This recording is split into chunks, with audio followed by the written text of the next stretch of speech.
Is it possible to be successful in business without niching down?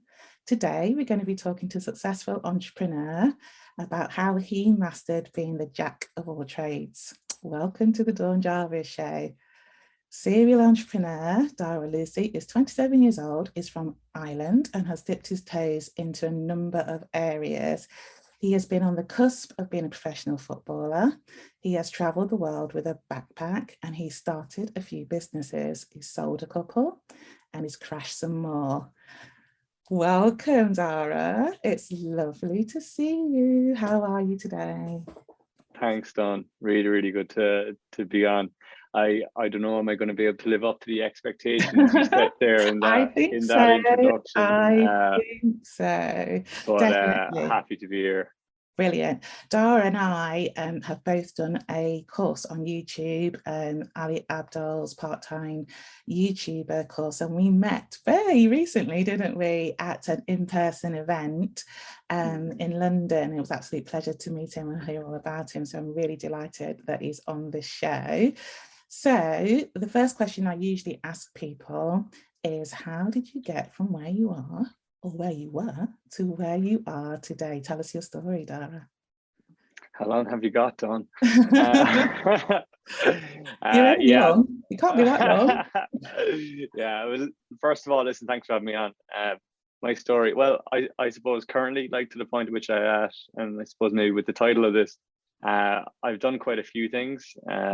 It's a bit of a blessing and a curse in the sense that sometimes it can be difficult to know when to keep on going with one thing, or to move on and dip your toes in something else. So I suppose from the very start, I have a family of five, youngest of three. Okay. Youngest of three, two older brothers. They're both quite a fair bit older than me, so you could say I was blessed to almost have four older parents to always ask advice and to get money from, which was one of the biggest aspects.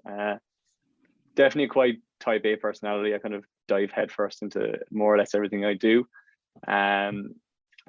Played football quite seriously as a kid. It was, as I say, my life until I was about 16, 17 years old.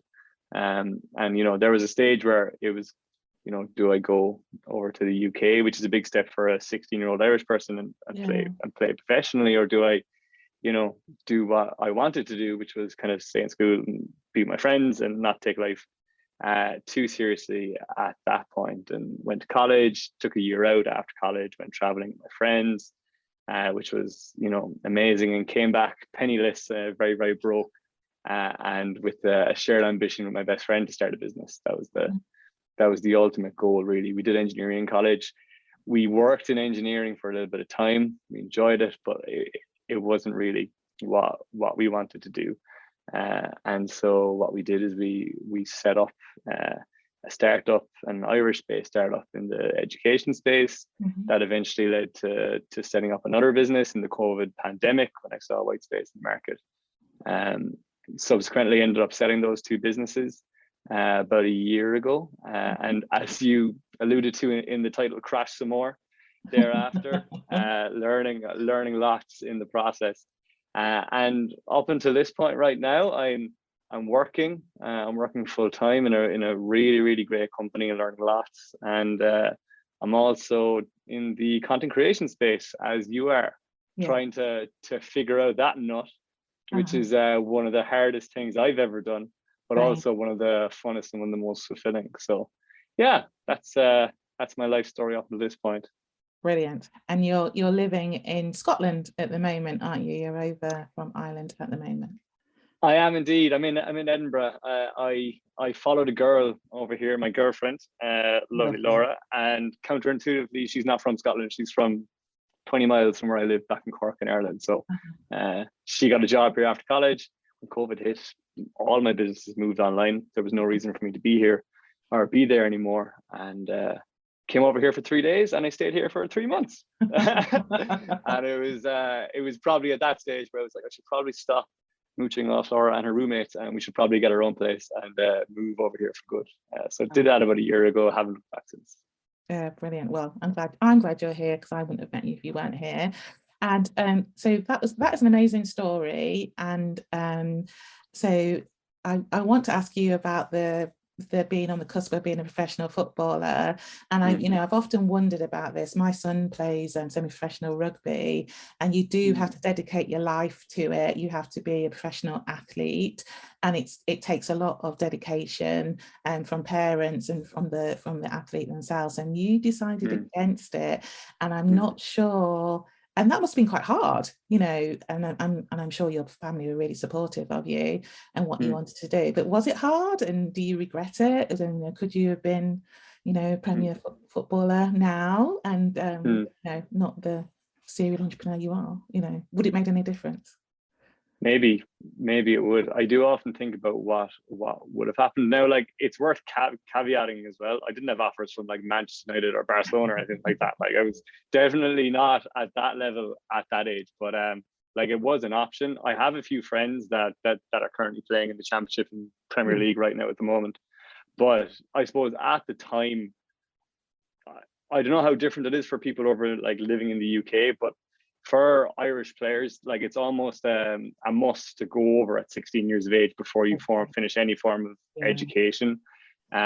Anybody that I know, which is a lot of people that actually did that, and ended up coming home, and they were a lot better than me. That's nothing to do with skill. It was all to do with the age at which you're at to go over at a young age. Yeah. And I suppose, like, yes, I do think about what could have happened if I did do that. But with what I had to decide with at the time, definitely don't regret the decision. Like, I was lucky in that I loved school as well. I had a great group of friends that I definitely was not ready to leave. So at the time, I played it more or less all day, every day for 12 years. Like, I literally started playing under eights when I was 4. And from that point on, there was nothing but soccer, and I kind of got a little bit tired of it. Started feeling like a job, probably a little bit too early. And I wanted to start enjoying it again, and it took me a while to actually get back enjoying it. But once I did, I was quite content, because there was other things going on as well that I wanted to try out.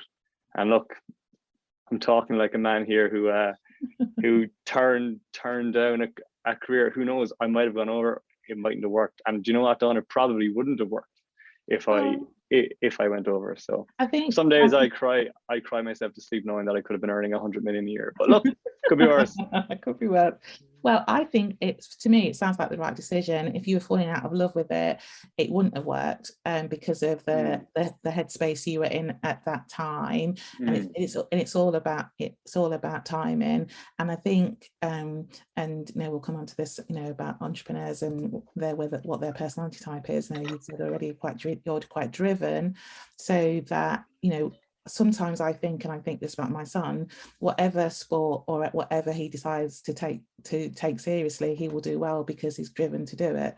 So it doesn't really matter what it is. It could be sport, it could be something else, really. So I really believe that 100%. And like your son, like, very lucky to have really good people around you as well to help you make that decision. My parents never forced me to do anything. Whereas, like, they very much could have, and that may have ended a lot differently. So it does make a big difference as well as to who's around you in that phase, especially when you're 16, like, very moldable. Like, it's definitely. Very fragile / exciting time in the life. Yeah, definitely. And did you start your businesses with your friend before you traveled the world with a backpack, or after? No, after.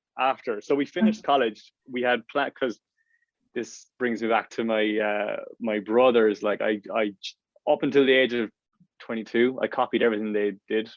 Finished school, went to college. They went traveling after college.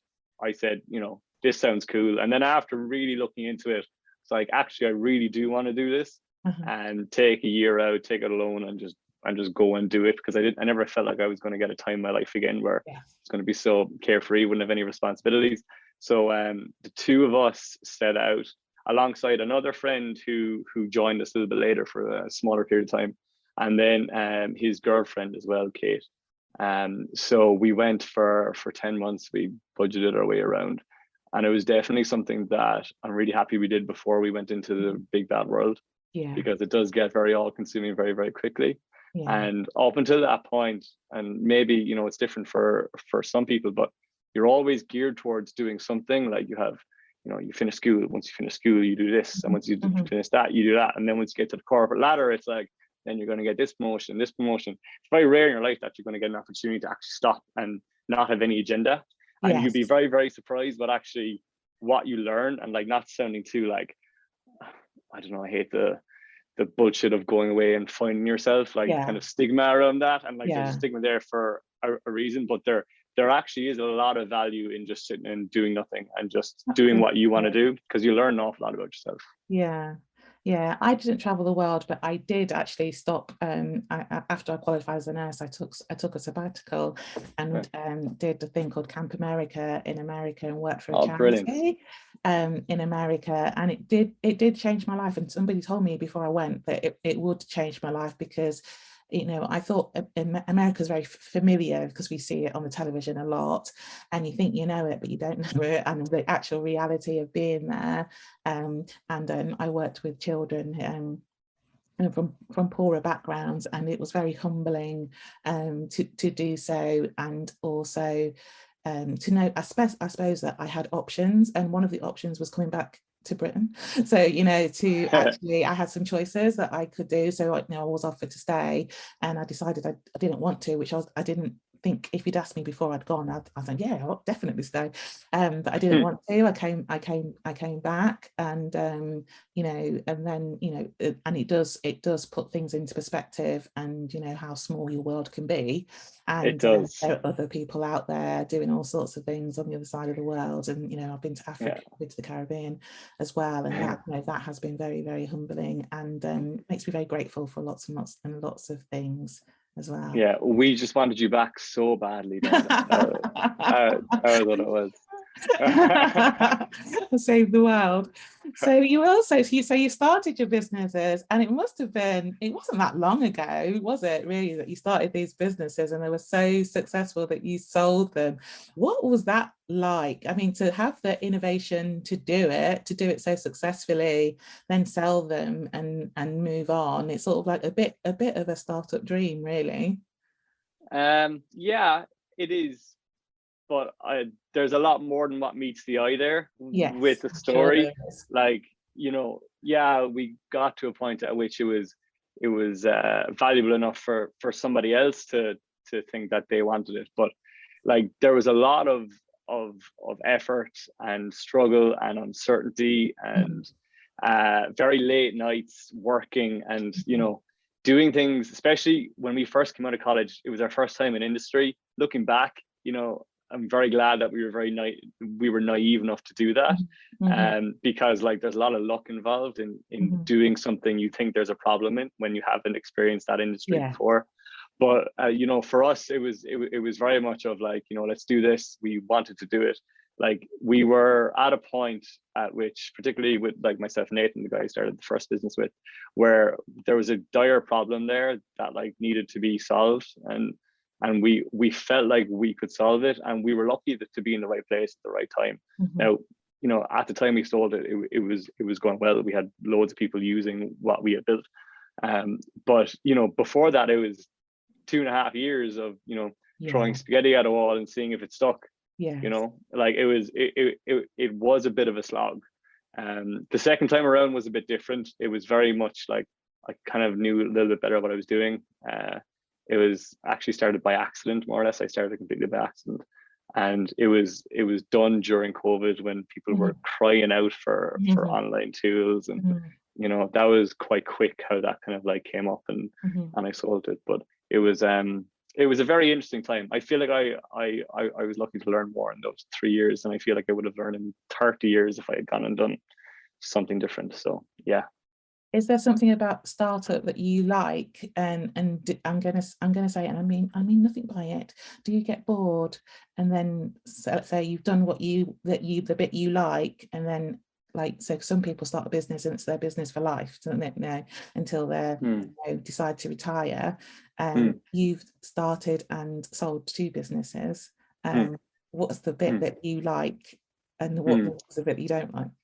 Yeah, that's a really interesting point there you brought up about, if like because they were, I sold them relatively quickly. It was almost like was it cause first or was it reason first? Like it was definitely reason first, my first 2 businesses, and reason first being, I wanted to try and make a little bit of a name for myself. Like it was almost selfish in the way that like we kind of like set out to do. And I think like when I was 22 when I first went out, and coming back broke after a year away, it's nice to have a little bit of money in the pocket for the first time ever. And with that, it was all about like what motivates you to do it in the first place. For me at the time, I wanted to do my own thing. I was, I tended to be someone that wanted to do something a little bit different to other people, even though now like loads of people are going out and starting their own things, which is fantastic. And loads of people were actually back then at the time as well, so it wasn't that different. But I suppose like the main thing that I wanted was kind of freedom to do what I wanted, and like and still want to. And like there's a lot of things that play into that: money, time, control, power. But with that, I think with the next thing that I end up starting, or like whatever and whenever that would be, I think I'd like it to be more for a cause as opposed to a reason. If that makes sense. Absolutely. If you can get both, great. But I think the cause-based businesses generally are the ones that provide people with the most fulfillment.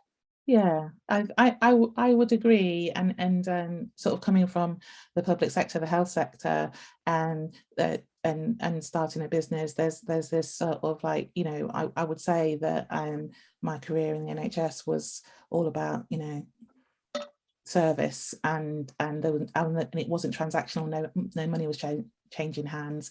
However, and now I'm in a business, that's the point, isn't it, really? So money's changing hands, and I think that there's some differences in that. So I actually believe that there's service that needs to be paid for, expertise that needs to be paid for, and it's worth it.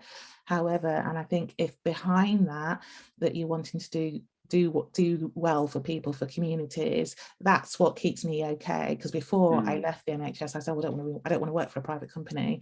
I don't want to make money for other people. I'm not happy to make money for myself, obviously, but it makes me feel better. And I probably could write a thesis about that, what that's about, if I'm sort of like working for a cause or something about around healthcare or something around that's helping people in communities. Now, you said that you crashed a couple of businesses. Talk me through that, and how was it? The story. Did you manage it? Did it make you depressed, or were you all right, or were you just like, okay? No, not at all. Not at all. You learn much more by crashing a business than you do succeeding in one. I mean, after, so like I kind of got to a point where I was finished with the 2 businesses, and I was at a point where there was an opportunity there to do it again, basically, but like try and do it on a bit of a bigger scale. Now there were like a couple of side projects around this that I tried and failed too, but like they're not even worth talking about. It's there was one that we put a lot of effort and a lot of resources into, and I kind of banked on it really as my, like, this is my ticket to fair enough, like you can do what I did and like be okay for a while, but like the goal of this was to do this and be okay for the rest of your life. That was the idea behind this. And it was, and it worked to a certain extent, but it didn't work enough for us to really go for it. Basically, like it was fun, but there was a point at which like we were, like, especially the guy I was doing it with, he was very mature. He's been in the game a lot longer than me. He was very good at saying, this is the facts here. The facts don't look too good for us. Let's cut our ties here before we lose more than we can afford. And with that, we take our lessons and we kind of move on from there. So was I depressed after it? Not at all. To be honest, actually, I felt more empty in the time before that, when I didn't have anything to do. The the whole difference between, you know, I thought that once the businesses were gone, I was going to be like, you know, a level up in terms of like how happy I was and how like productive I was and all that. And that maybe lasted for a week. Thereafter, you know, when there wasn't much of a purpose to what I was doing, God, if it doesn't feel good when you don't have a purpose. Now, like for some people, it might be great, but for me, like I'm happiest when I'm pouring all of my energy into something that I feel like is adding value to other people or to myself. You know, that's one of the things that I definitely learned. So ever since the word retire doesn't really appeal to me. So yeah. Now there is a difference between there is a difference between, you know, retiring from something you don't like versus, you know, not retiring off things that you like doing and that you can sustainably do for a long period of time. It's all about, like, Naval Ravikant talks about it a lot. He's you know, big fan, lucky to have found him last year and just consumed every single word that he's ever spoken or written at that stage. But he talks about infinite and finite games. So like in the sense that, like, if you want to play a finite game, it's games where you're constantly playing to win, and they tend to be zero-sum games in the sense that, like, for you to win, somebody has to lose.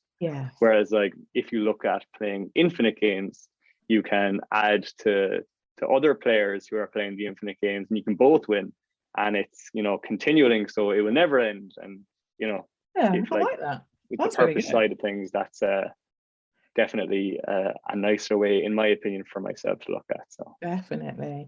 And I was just and just one last word about those businesses. And do you think the age of your partner and the age of yourself, you know, you talked about, you know, your partner saying, "Oh, let's walk away now." If you'd been younger and not had his advice, do you think that makes a difference? And the reason I say that, I read something today about the age of startups. So people, when they start their startup, people think that it's young people, but there's a lot of older people like me. And you know, the average age is 35, which is considerably younger than me. But you know that you know, so but the age is going up. So do you think that makes a difference when you're thinking about the viability of a business? Because there is, in my view, there's a thing where you think, oh, should I cut my losses, or do I need to hold my nerve? And you know, and then there's lots of things you balance up with that. And do you think age gives you an advantage, or is it better to be young and to go for it? I don't think there's a blanket answer to this. I think it depends. I would love to say that age doesn't matter, but it does. Like, like it's factual that when you're younger, you don't know as much. You're a little bit more naive, and you may go for things that you wouldn't go for when you're older. But that being said, when you're older, you may know things that might help you save a year of figuring this out when you're younger. So there's definitely pros and cons of both. Like, I've experienced both to a certain extent, where first business I started was with my best friend who's the same age as me. And maybe if, you know, he was at a different stage to what I was, we may have given up a lot sooner, and we may not have kind of reached the, I wouldn't even call it hockey stick growth, but like some bit of growth that kind of got us to a point at which we were getting noticed. But that being said, like, when you're a little bit older, you do have that kind of element of, you know, experience that you can't really buy. And plus, like, there's aspects too where when you're older, like, I'm advising a few businesses right now at the moment, and, like, you know, they're in their kind of later stages in life. They have a family, they have a mortgage, they have responsibilities that younger people don't have. So they do have to look at things a little bit more realistically as well. If they're not, like, young people, like, we came back from a year of traveling, living on nothing. It was very easy for us to go for 2 years without a salary, living at home. We were very lucky to have that. You know, we're living on pittance, and it was just what we were used to. If you ask me to do that right now, I don't have a mortgage, I don't have kids, I would still probably be very, very reluctant to do that. Never mind somebody that had, you know, all of these much, much bigger responsibilities than I do. So there's definitely a difference. And I think, you know, if you're going out to start a business with somebody, which I think you should do, because I've done both, and it's much easier to do it with somebody, like you're like there when you're especially if you're doing like a tech business, like because like there's a lot of ups and downs and cash flow issues. But it's very important that you really understand why you're both doing this. Because if I want to build something to sell it, but you know, my business partner wants to build it as, you know, a lifestyle business for the rest of his life, they're two very different things, and you're going to end up clashing, and you'll probably end up falling out. And that's kind of one of the things that you really do have to be sure of, that you're both getting in there for the right reason. And number two, that you have the complementing skill sets to do it. Because if you're both the same, like if me and my twin, which I don't have, but went out to start a business, and we were very similar, we'd end up clashing on everything. So yeah, like it's probably the most important decision you'll ever make when it comes to starting a business, is the person you started with. Yeah, I agree. And I also agree, it's having been on my own in business for the last 18 months, I'm now thinking about what partnerships I can make and what joint acquisitions I can make, and those complementary skill sets that add to the sum. I'm sort of seeing it in that way, and the best way to sort of scale up as well.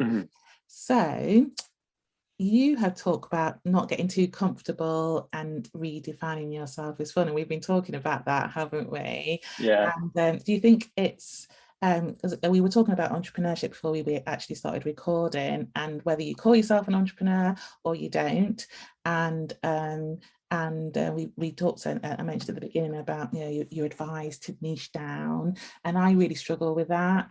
And I really like what you're saying about redefining yourself is fun. So tell me a bit more about that. Yeah.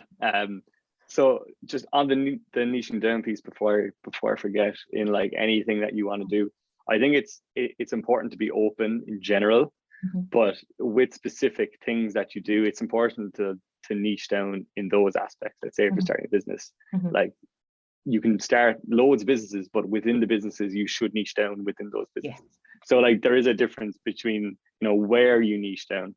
I suppose where we were talking about was, you know, you were asking me like, what should you call me beforehand? And I don't know, does anybody else ever feel this, but I hate when people ask me that question, because I have no idea what I am. Like if you asked me 10 years ago, I would have said I was going to be a professional soccer player. If you asked me 5 years ago, I told you that I was going to travel for the rest of my life and become a digital nomad. You know, like there, like, especially when you're like younger, like you can literally change your career 5 times in 10 years. And who says that career should be the thing that should define you in the first place? Like Tim Ferriss talks a lot about, you know, people ask him like, what does he do?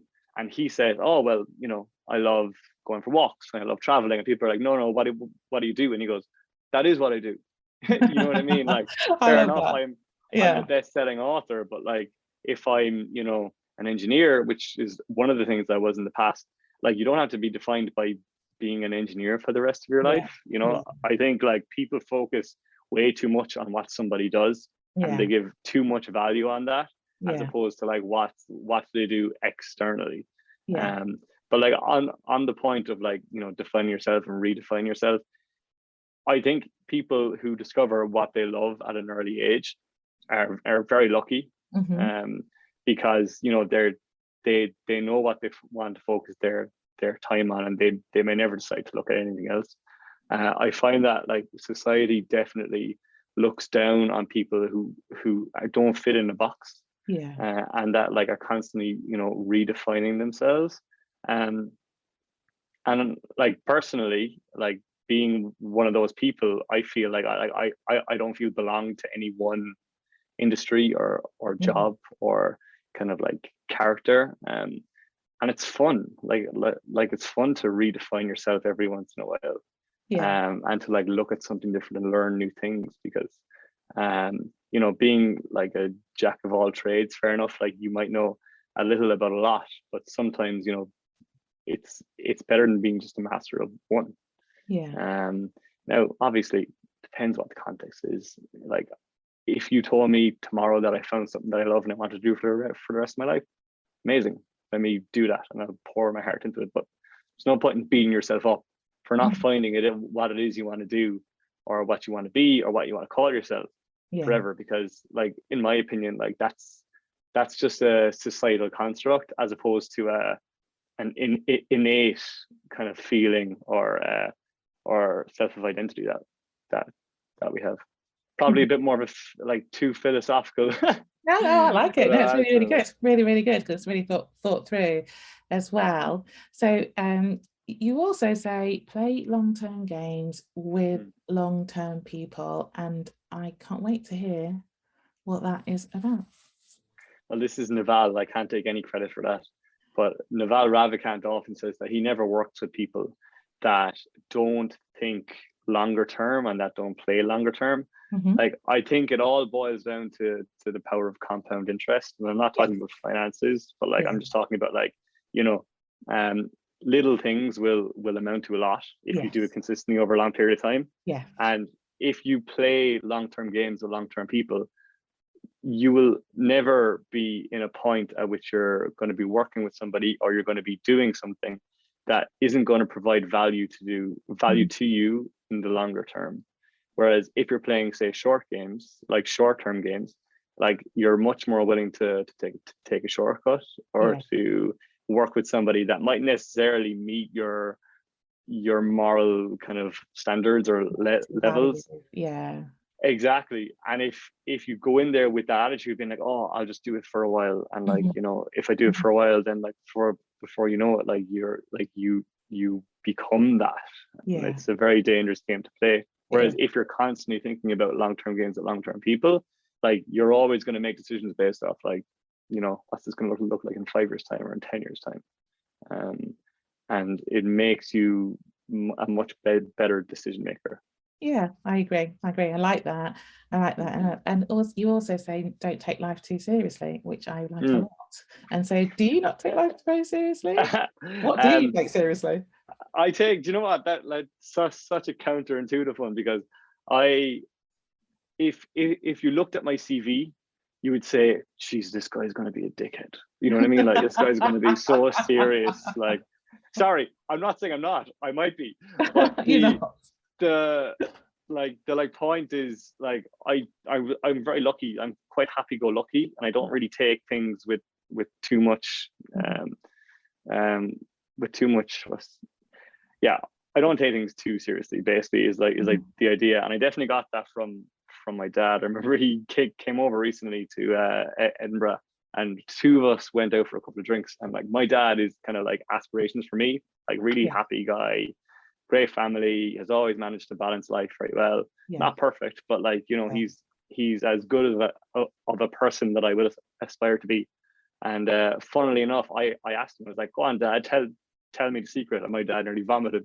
But after that, he said, he was like, look, just don't take life too seriously. And like, at the time, I kind of was at a point in my life where I was taking life too seriously, like far too seriously.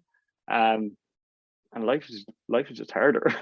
When you do that. Now, look, obviously there are some things in life that you do have to take very seriously, but like overall, if you act like everything that ever happens to you is for the greater good of the universe, life would be a lot easier for you. Yeah, I love that. That is really, really, really good.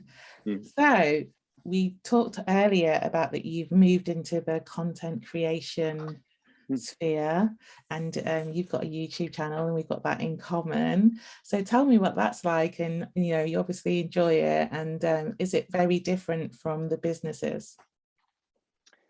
That's a really good question. I've actually thought about this a lot. It is and it isn't. I think one of the things I love about the content creation side of things is that every video or piece of content you do is literally like starting your own individual business. Yes. Because you have to think of it from inception to, you know, hypothesis, to proving that hypothesis, to actually executing it, and then to delivering it. Like, it's literally almost like starting a business on a much smaller scale, obviously. But I love that variety in it. I think it's something that I wanted to do for a very, very long time. But never had the time. But I made the excuse that I never had the time to do it.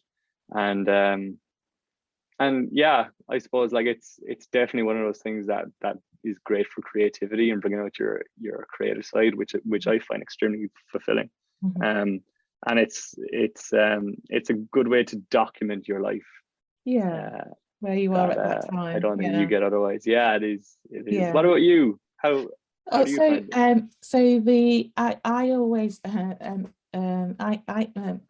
daughter's an actress, and my niece is a musical theatre actress, and my father and my sister sung, and I sing a bit. So there's always a bit of the performance in us, Mm. and I went into nursing, and but when people used to ask me, well, what would you do if you want me a nurse, I say I'll be a singer in a cocktail bar or something like that. So I think for me, sort of the content creation, the writing, even social media posts, it is the creative side that I can't draw. I do take photographs, but I can't draw or do anything arty. I do cook, that is creative, but this is the dream for me. And I do this part-time as part of my business, but if I could, I'd probably do it full-time, that. And what I love is it's accessible, and anyone can do it if they want to, and they can just do it for enjoyment, or they can just do it for fun. And my son's got a YouTube channel, and he inspired me to do this. So and I just think it's amazing. There's a whole world out there, and whatever you put on the internet is there forever. And I quite like that legacy, that it's still there, and it's sort of it's that different side to the business. Now, my YouTube channel and podcast, it can be used as a marketing tool, but it can also just be used in its own right as well. And Yeah. I like a bit both, and it also gets me meeting people, and it's always a conversation starter. So it really is. Yeah. Like it's always a shock to people when you tell them you have a like a channel, or you do things online. I find that like with YouTube, let's say specifically YouTube, because I love video. Like video is a format that I love and I'm passionate about. There are only two things in life that I said that I would do forever, even if I wasn't paid for it. Yes. That was football, number one.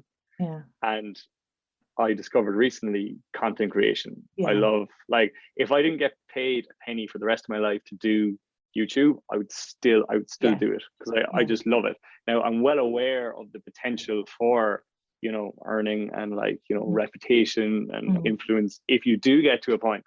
But I think if you go in there specifically with those reasons, like anything, it's going to be hard to get past the point of like, dread that 99% of people kind of like don't really do, and then the 1% might actually get there eventually.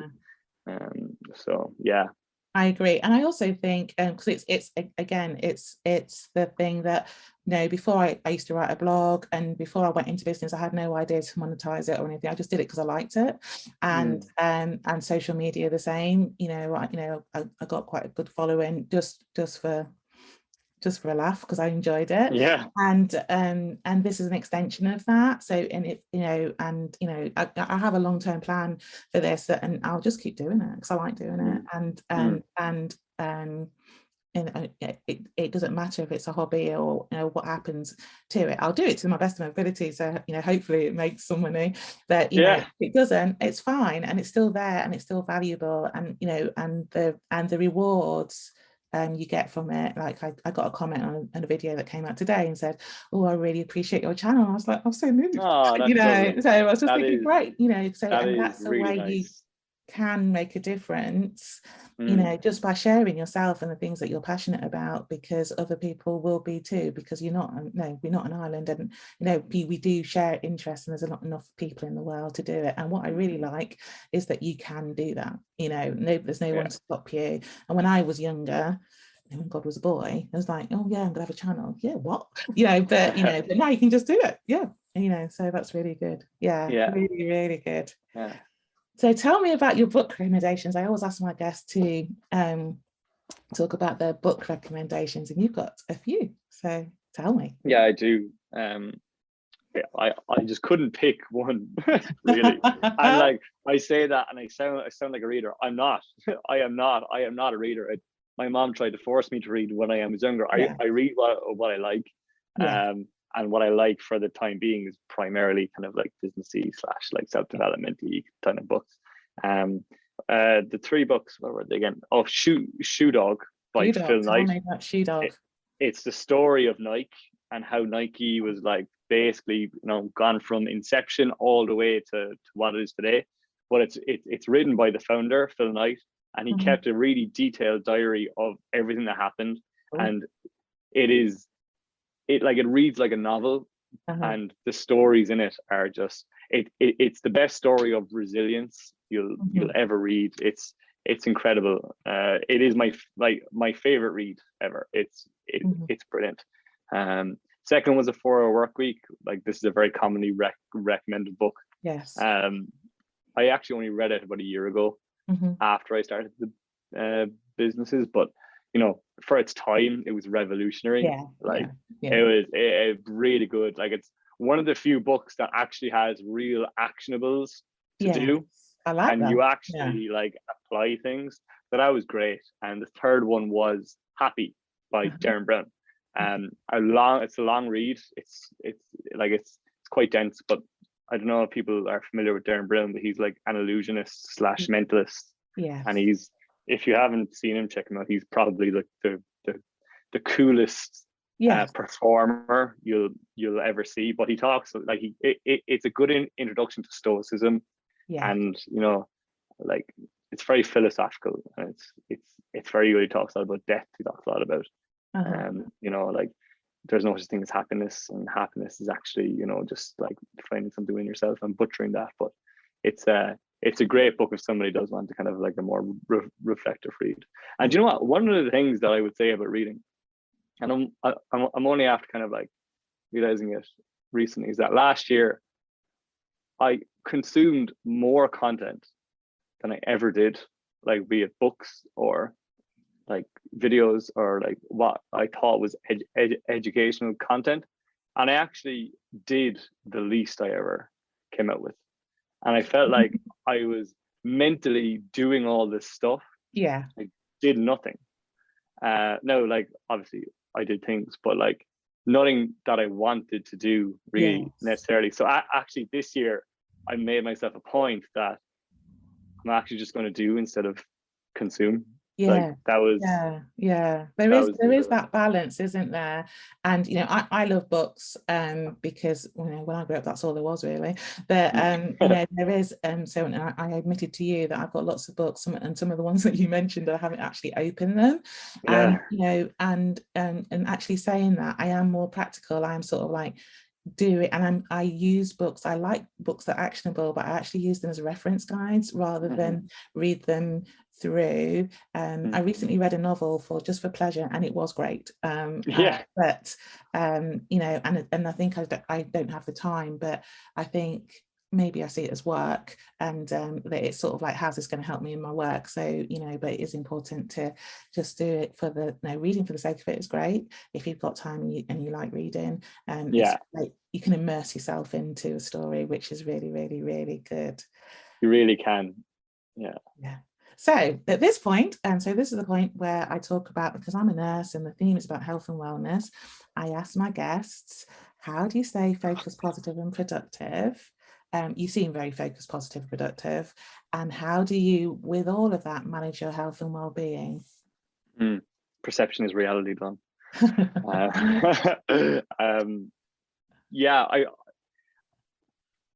I'm lucky that I've always worked really hard on myself. Yes. And I don't know why.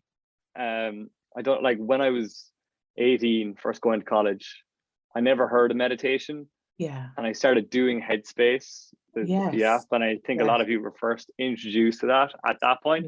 But it turned out that like I actually did meditation before that.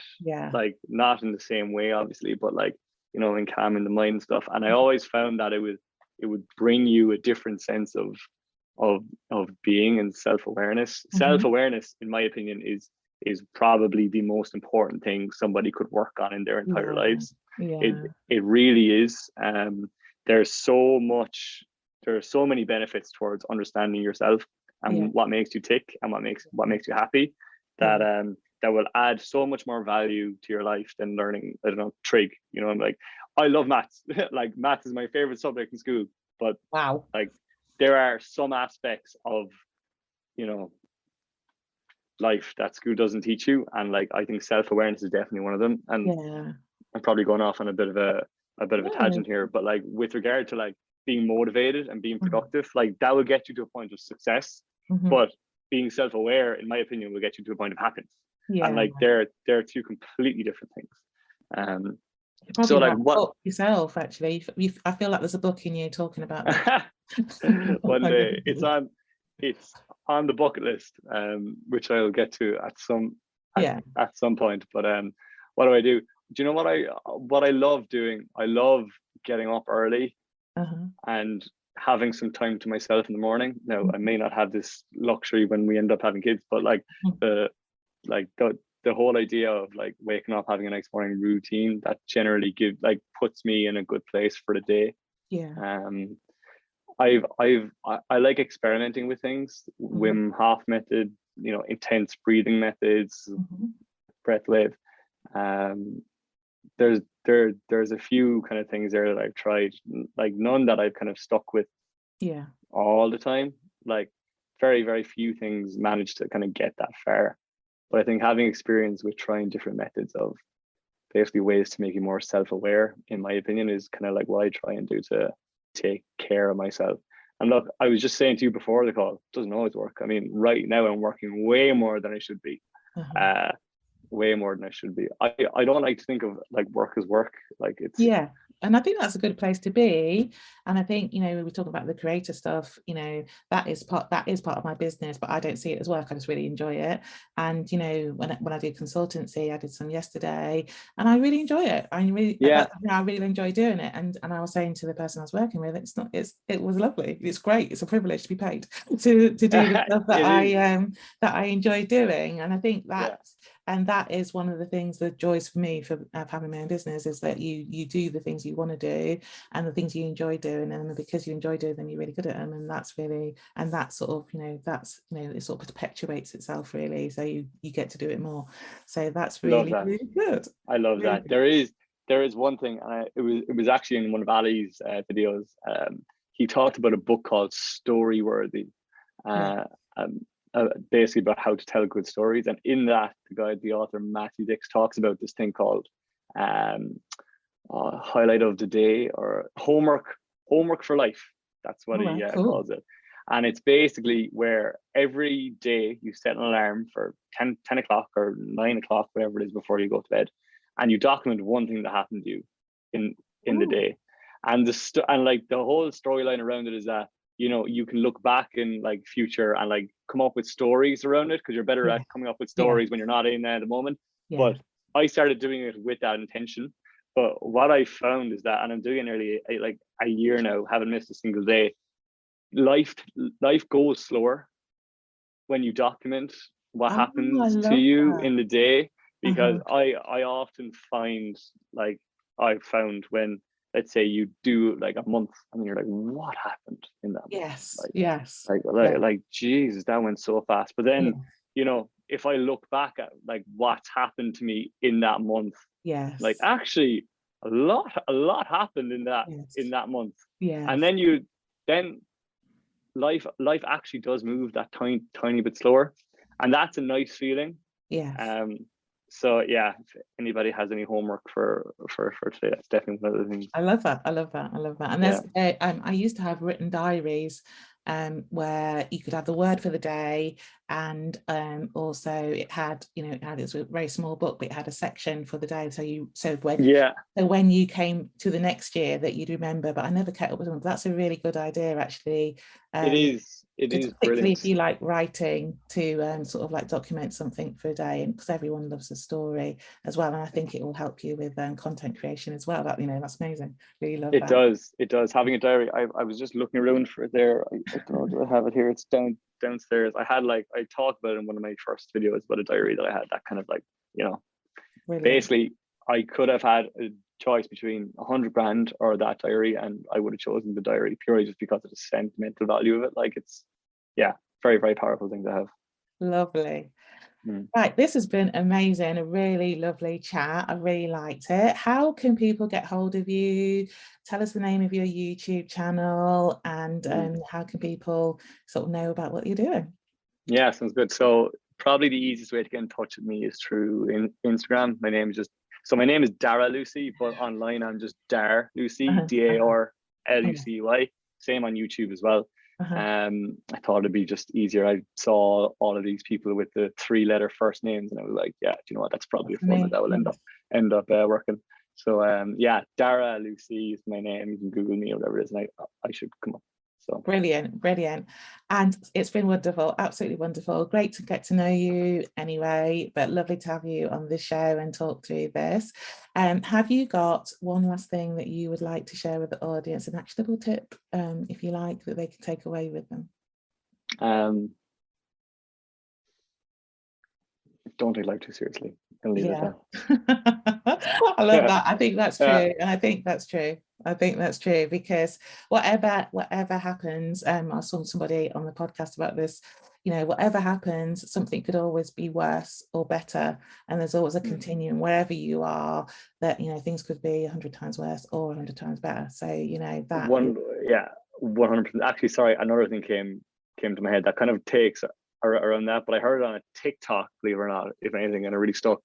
And I think I said it already. It's that if you treat everything that happens to you in life with the impression that it's for the greater good of the universe, yes, you really do start to look at things completely differently. Yes. That, like, and it's very comforting to know that there's something bigger than you, whether there is or there isn't. Like, it doesn't matter once you believe it. Like, there's a lot of comfort in that. So sorry, I won't say anymore. That's fine, absolutely fine. Thank you so much, Darragh. It's been an absolute pleasure to have you here. And that's it for the Dawn Jarvis Show today. It's been a really good one today, as it always is. If you like what you've heard, please like, share, subscribe, and comment as well. It'd be really great to know what you think about what we've been talking about today. And I will see you soon. Take care and bye-bye.